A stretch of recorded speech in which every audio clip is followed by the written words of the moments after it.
Assalamualaikum warahmatullahi wabarakatuh. Salam sejahtera dan salam hormat buat Bapak dan Ibu Purna Abakti yang saya hormati dimanapun berada. Semoga sehat selalu, umur panjang penuh berkah, rezeki lancar, hati tenang, dan keluarga rukun. Amin ya rabbal alamin.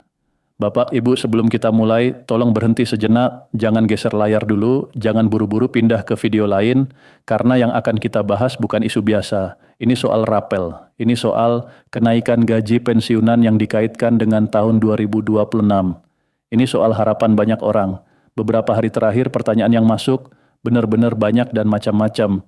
Ada yang tanya penuh optimis, ada yang penuh harap, ada juga yang cemas. Benarkah rapel bakal cair Maret 2026?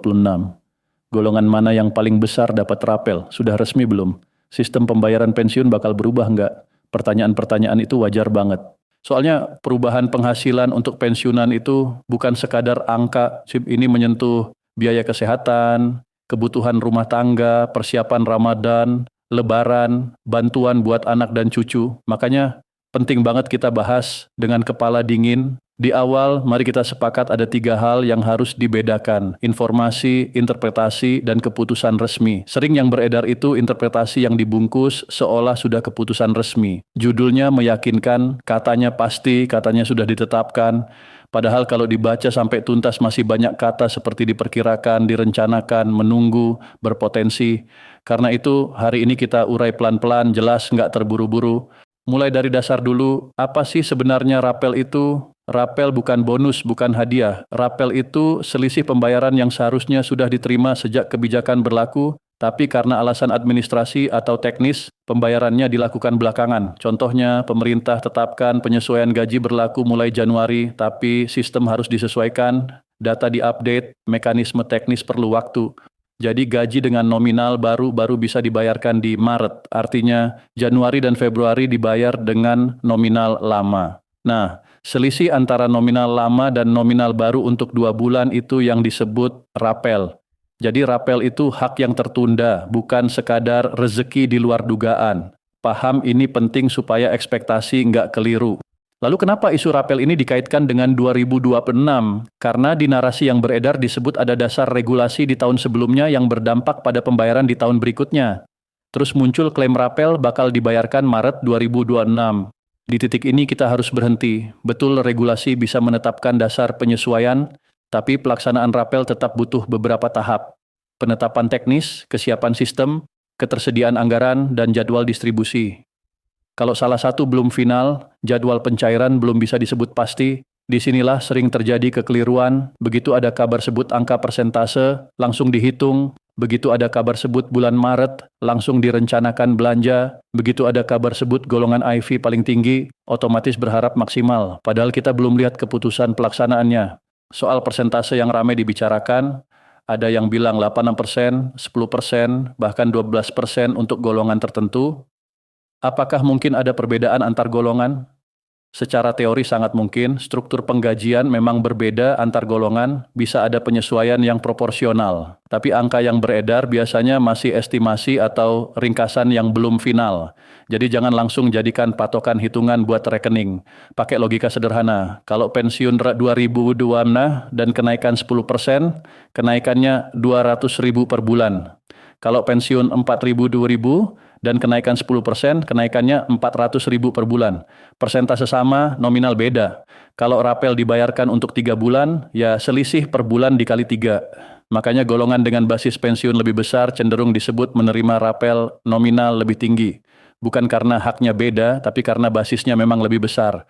Sekarang soal 5 golongan yang sering disebut paling tinggi. Info yang beredar bilang golongan IVA sampai IVA berpotensi dapat nominal rapel paling besar.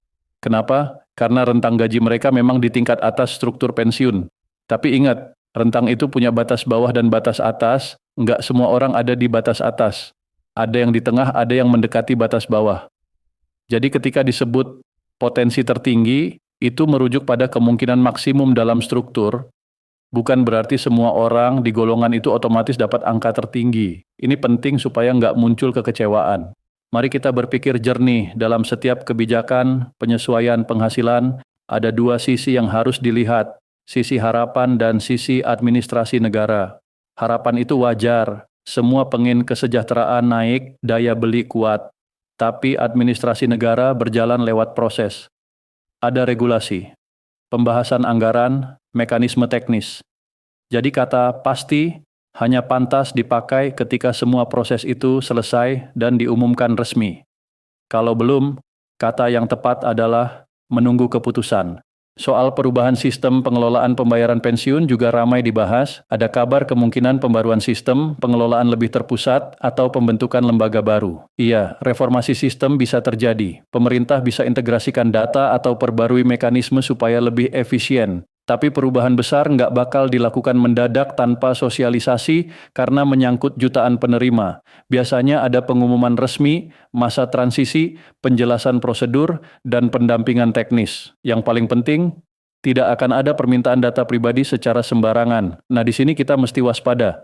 Tiap isu rapel atau perubahan sering dimanfaatkan oleh pihak nggak bertanggung jawab untuk modus penipuan. Minta foto KTP, nomor rekening, kode OTP, bahkan biaya administrasi. Ingat baik-baik, instansi resmi nggak akan minta OTP, nggak akan minta PIN, nggak akan minta transfer biaya untuk pencairan rapel. Kalau dapat pesan begitu, abaikan. Lebih baik nunggu sedikit lebih lama tapi aman daripada tergesa-gesa lalu berisiko kehilangan dana. Kembali ke pertanyaan utama. Apakah rapel benar cair Maret 2026? Jawabannya sederhana. Selama belum ada keputusan resmi yang menyebut jadwal pencairan lengkap dengan dasar hukum dan petunjuk teknis, kita nggak bisa bilang pasti. Bisa jadi Maret, bisa juga bulan lain, atau mekanismenya beda. Kebijakan fiskal selalu bergantung pada kesiapan, anggaran, dan sistem. Saya tahu banyak yang berharap pencairan sebelum Ramadan, itu manusiawi. Tapi mengelola ekspektasi penting. Kalau benar cair pada bulan yang diharapkan, kita bersyukur. Kalau beda, kita nggak terlalu kaget karena sejak awal udah paham itu masih menunggu keputusan resmi. Satu hal yang sering terlewat, yang paling berbahaya bukan informasi yang salah total, tapi informasi setengah benar. Informasi setengah benar terasa meyakinkan, tapi nggak lengkap, dan orang cenderung mengisi kekosongan itu dengan harapan sendiri. Makanya hari ini kita bahas secara runtut supaya Bapak dan Ibu nggak salah paham, nggak salah hitung, dan nggak salah berharap. Pertanyaan penting, apa yang paling penting dalam isu ini? Nominal tertinggi atau kepastian hak dan keamanan? Jawabannya, kepastian dan keamanan. Nominal besar tapi belum pasti bikin orang menyusun rencana belanja terlalu optimis. Sebaliknya, pendekatan hati-hati bikin perencanaan lebih realistis. Dalam beberapa kasus sebelumnya, rapel memang pernah dibayarkan ketika ada penyesuaian kebijakan berlaku mundur, itu bukan hal baru, tapi tiap periode punya konteks berbeda, dasar hukum beda, prioritas anggaran beda, jadi nggak bisa otomatis disamain. Cara berpikir paling aman, kalau ada kabar tentang rapel, lakukan 3 langkah ini. Pertama, pastikan ada regulasi final yang jelas, nyebut besaran dan waktu pelaksanaan. Kedua, pastikan instansi terkait udah keluarkan petunjuk teknis pencairan. Ketiga, baru setelah itu lakukan perhitungan realistis berdasarkan data pensiun pribadi. Kalau 3 hal ini belum terpenuhi, posisi paling aman adalah menunggu. Menunggu bukan berarti pasif. Menunggu berarti bijak. Sampai sini Bapak dan Ibu udah paham fondasi pentingnya, tapi bahasan belum selesai. Di bagian berikutnya kita bakal masuk lebih dalam. Simulasi perhitungan detail, cara baca struktur golongan dengan benar, perbedaan rapel dengan THR dan gaji ke-13, serta cara melindungi diri dari jebakan informasi viral. Karena sering bukan kebijakan yang bikin bingung, melainkan cara informasi disampaikan yang bikin panik. Jadi tetap bersama saya karena selanjutnya kita kupas satu persatu lebih mendalam supaya nggak ada lagi kebingungan. Ingat, yang paling kuat bukan yang paling cepat percaya. Yang paling kuat adalah yang sabar menunggu kepastian. Kita lanjut. Oke Bapak dan Ibu, kita lanjut ke bagian berikut. Kalau di bagian pertama, tadi kita udah bahas fondasi, apa itu rapel, kenapa dikaitkan 2026, dan kenapa harus nunggu regulasi resmi. Sekarang kita masuk lebih dalam. Sering yang bikin bingung bukan sekadar isu kenaikan, tapi cara menghitungnya, cara memahami golongan, dan cara membaca info yang beredar supaya nggak salah arah. Pertanyaan jujur, kalau besok ada kabar rapel benar-benar cair, apakah Bapak dan Ibu udah paham cara menghitungnya sesuai kondisi masing-masing, atau masih berdasarkan perkiraan umum yang beredar di grup? Disinilah pentingnya paham struktur pensiun. Dalam sistem pensiun ASN, Besaran yang diterima tiap bulan nggak cuma ditentukan oleh golongan terakhir. Ada faktor lain, pangkat terakhir, masa kerja saat pensiun, ketentuan struktur gaji yang berlaku pada periode itu, dan komponen lain sesuai regulasi. Artinya, dua orang yang sama-sama golongan I belum tentu terima nominal sama, bisa beda karena masa kerja, bisa beda karena posisi di rentang gaji. Jadi narasi golongan IVA sampai IVI berpotensi terima rapel tertinggi, maksudnya potensi nominal maksimum berdasarkan rentang struktur, bukan angka rata-rata atau angka pasti. Mari kita buat simulasi cara berpikir yang benar, misal nanti ada penyesuaian resmi sebesar persentase tertentu, contoh saja 8% atau 10%. Langkah pertama, lihat nominal pensiun lama. Kedua, lihat nominal setelah penyesuaian. Selisih antara lama dan baru itu kenaikan per bulan. Kalau rapel dibayarkan untuk 2 bulan, selisih per bulan dikali 2, kalau 3 bulan dikali 3, logika sederhana. Tapi sering orang keliru karena udah anggap angka yang beredar pasti berlaku buat dirinya padahal belum tentu. Ekspektasi itu pedang bermata dua. Kalau terlalu rendah orang jadi cuek, kalau terlalu tinggi orang mudah kecewa. Sikap paling aman itu realistis, bukan pesimis, tapi nunggu data resmi sebelum ambil kesimpulan. Soal 5 golongan dengan rapel tertinggi, perhatian ke kata tertinggi memang alami karena sifat manusia.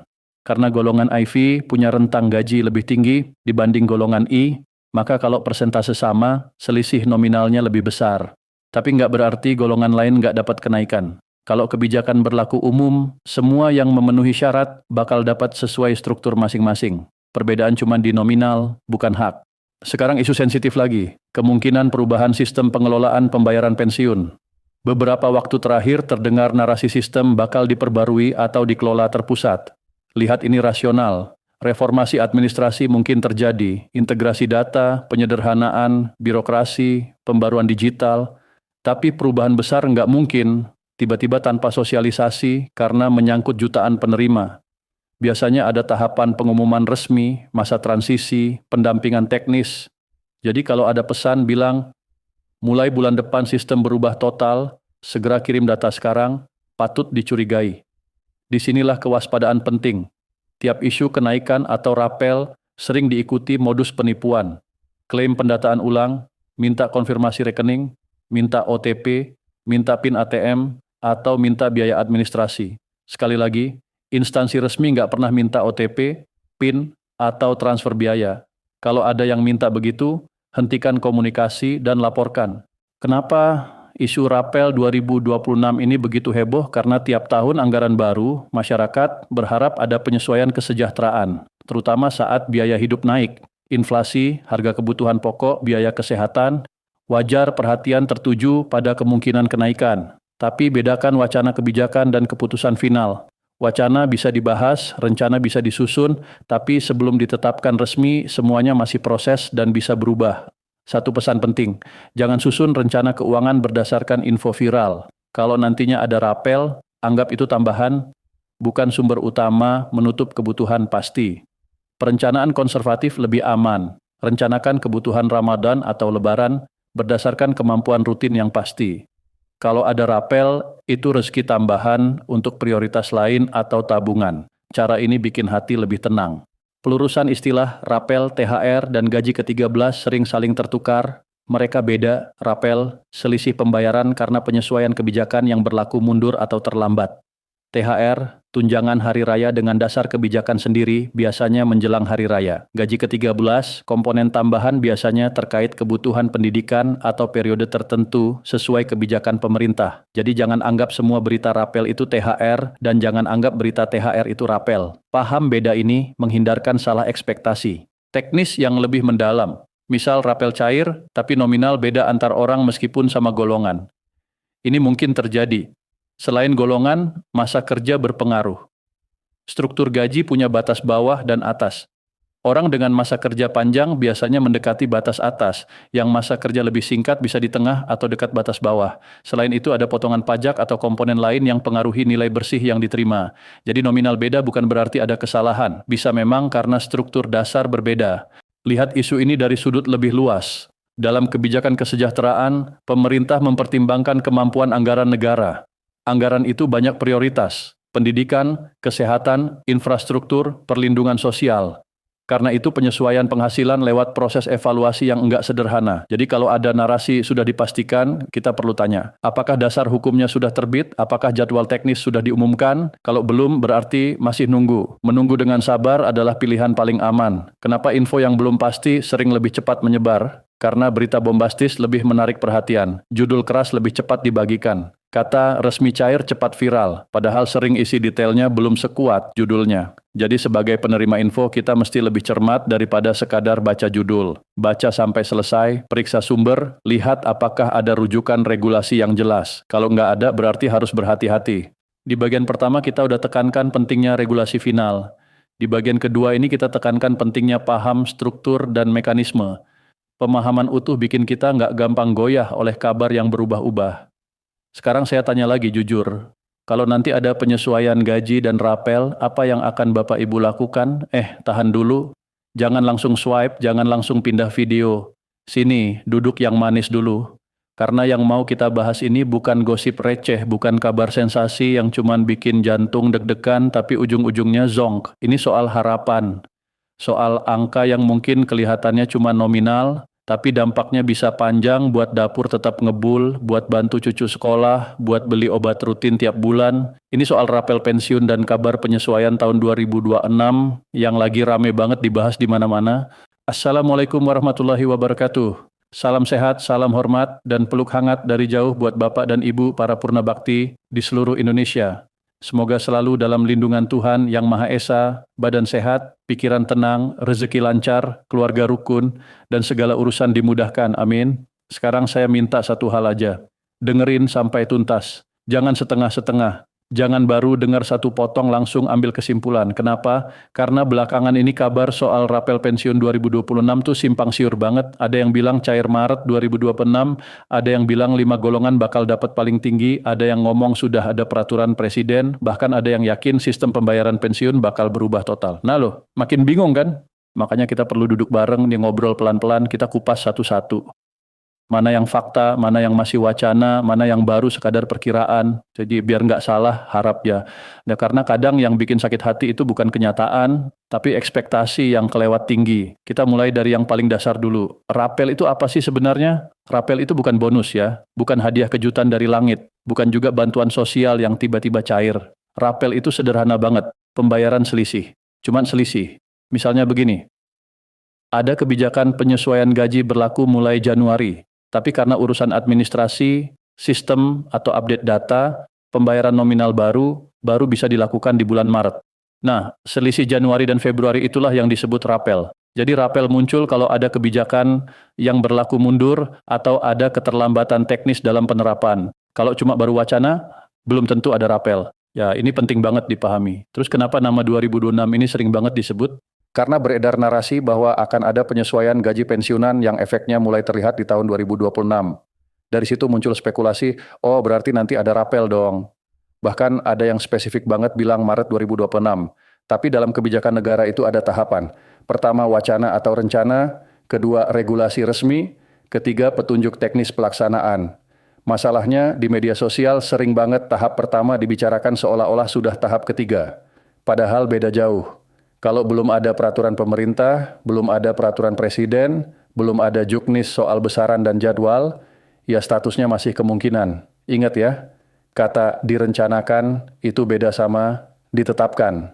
Kata diperkirakan beda sama diputuskan. Di medsos sering disamaratakan, makanya orang jadi bingung. Sekarang jujur aja, siapa sih yang nggak berharap ada kenaikan atau rapel? Semua pasti berharap harga kebutuhan pokok naik, biaya kesehatan nggak murah, listrik, air, semuanya naik. Jadi wajar banget kalau begitu dengar ada kabar penyesuaian gaji langsung semangat. Tapi justru karena ini menyangkut kebutuhan hidup, kita harus lebih hati-hati. Jangan sampai bikin rencana belanja berdasarkan info yang belum final. Sekarang soal angka-angka yang beredar. Ada yang bilang naik 8%. Ada yang bilang 10%. Bahkan ada yang bilang 12% untuk golongan atas. Memang dalam kebijakan penggajian, perbedaan persentase itu bisa saja terjadi tergantung golongan dan masa kerja. Itu normal. Tapi angka yang beredar belum tentu angka final. Banyak yang langsung hitung-hitungan. Misalnya gaji pensiun sekarang 2 juta rupiah. Kalau naik 10% berarti naik 200 ribu. Kalau dirapel 2 bulan berarti 400.000. Kalau 3 bulan berarti 600.000. Secara matematika betul, tapi praktiknya belum tentu persis begitu. Bisa ada pembulatan, bisa ada potongan sesuai aturan, bisa ada detail teknis yang bikin angka real berbeda. Jadi silakan bikin simulasi, tapi jangan jadikan itu kepastian sebelum ada keputusan resmi. Nah, soal 5 golongan yang disebut-sebut bakal menerima rapel tertinggi. IVA, IVB, IVC, IVD, dan IVE. Kenapa disebut paling tinggi? Karena logikanya sederhana. Kalau persentase kenaikannya sama, yang nominal dasarnya lebih besar akan dapat selisih lebih besar juga. Contohnya, yang gajinya 2 juta naik 10% dapat 200.000, yang gajinya 4 juta naik 10% dapat 400.000. Jadi wajar kalau golongan atas berpotensi menerima nominal rapel lebih besar. Tapi garis bawahi kata berpotensi. Itu bukan janji. Dalam satu golongan itu ada rentang. Ada yang masih di batas bawah, ada yang sudah maksimal. Jadi nominal tiap orang bisa beda walaupun golongannya sama. Sering banget orang dengar angka maksimal, misalnya EVE bisa sampai sekian juta, langsung mikir semua dapat segitu. Padahal itu rentang, bukan angka pasti. Jadi langkah paling aman, cek data pribadi. Lihat nominal pensiun sekarang, lihat masa kerja, tunggu regulasi resmi. Baru hitung realistis. Sekarang soal kabar perubahan sistem pembayaran pensiun. Ada isu pemerintah mau memperbarui sistem supaya lebih terpusat. Ada yang bilang bakal ada lembaga baru. Ada yang bilang reformasi total. Dalam kebijakan publik, perubahan sistem itu mungkin saja untuk efisiensi dan transparansi. Tapi kalau menyangkut jutaan pensiunan, nggak mungkin dilakukan tiba-tiba tanpa sosialisasi. Kalau memang ada perubahan lembaga atau mekanisme, pasti diumumkan resmi. Pasti ada penjelasan bertahap, pasti ada masa transisi.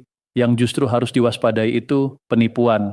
Modusnya macam-macam. Ada yang kirim pesan ngaku dari lembaga tertentu, minta pendataan ulang, minta nomor rekening, minta foto KTP, minta OTP, bahkan minta biaya administrasi. Ingat baik-baik, instansi resmi tidak pernah meminta OTP atau PIN lewat telepon atau chat. Tidak pernah minta biaya untuk pencairan rapel. Kalau ada yang minta begitu, hampir pasti penipuan. Sekarang pertanyaan yang paling sering muncul, apakah rapel pasti cair Maret 2026? Jawabannya jujur dan sederhana. Sampai ada regulasi resmi yang menetapkan besaran dan jadwal, tidak ada kata pasti. Yang ada hanya kemungkinan dan prediksi berdasarkan pola kebijakan sebelumnya. Kalau benar cair Maret, alhamdulillah. Tapi kalau ternyata berbeda, kita nggak kaget karena dari awal sudah tahu itu belum final. Mengelola ekspektasi itu penting banget. Banyak kekecewaan muncul bukan karena hasilnya kecil, tapi karena harapannya terlanjur tinggi. Kalau nanti ada keputusan resmi, langkah praktisnya gimana? Pertama, lihat nominal pensiun lama. Kedua, lihat nominal pensiun baru. Ketiga, hitung selisih per bulan. Keempat, kalikan dengan jumlah bulan yang dirapel. Kelima, perhatikan potongan sesuai aturan. Dengan cara itu, Bapak dan Ibu bisa hitung sendiri secara rasional. Jangan nebak-nebak. Dan satu lagi, jangan langsung sebar info yang belum jelas ke grup keluarga atau grup pensiunan. Sekali info salah tersebar, susah diluruskan. Saya paham banget nunggu itu nggak enak. Apalagi kalau kebutuhan lagi banyak. Menjelang Ramadan atau Lebaran, banyak yang berharap rapel bisa bantu belanja, bantu zakat, bantu cucu.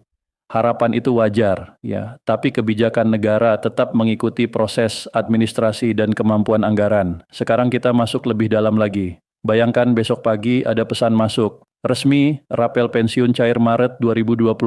Segera cek rekening. Apa yang dilakukan? Langsung percaya dan sebar ke grup, atau berhenti sejenak dan tanya, mana regulasinya? Dalam kebijakan negara, sesuatu disebut resmi bukan karena viral, tapi karena ada dokumen hukum seperti peraturan pemerintah atau peraturan presiden lengkap dengan petunjuk teknis. Kalau belum ada itu, statusnya masih kemungkinan. Cara membaca regulasi juga penting. Banyak yang cuma baca judul besar yang terdengar bombastis. Padahal isi pasalnya belum mengatur teknis pencairan atau jadwal. Regulasi biasanya punya latar belakang, pasal yang mengatur besaran, ketentuan pelaksanaan, dan aturan turunan. Ingat lagi, rapel hanya terjadi kalau ada ketentuan berlaku mundur atau ada jeda antara penetapan dan implementasi teknis. Kalau langsung diterapkan tanpa jeda, ya nggak ada rapel. Kenapa Maret 2026 sering disebut? Karena asumsi umum, kebijakan berlaku Januari, Sistem butuh waktu 1-2 bulan, jadi selisih dibayarkan bulan ketiga. Itu pola yang pernah terjadi. Tapi pola masa lalu tidak otomatis jadi kepastian masa depan. Semua tergantung situasi fiskal negara dan prioritas anggaran.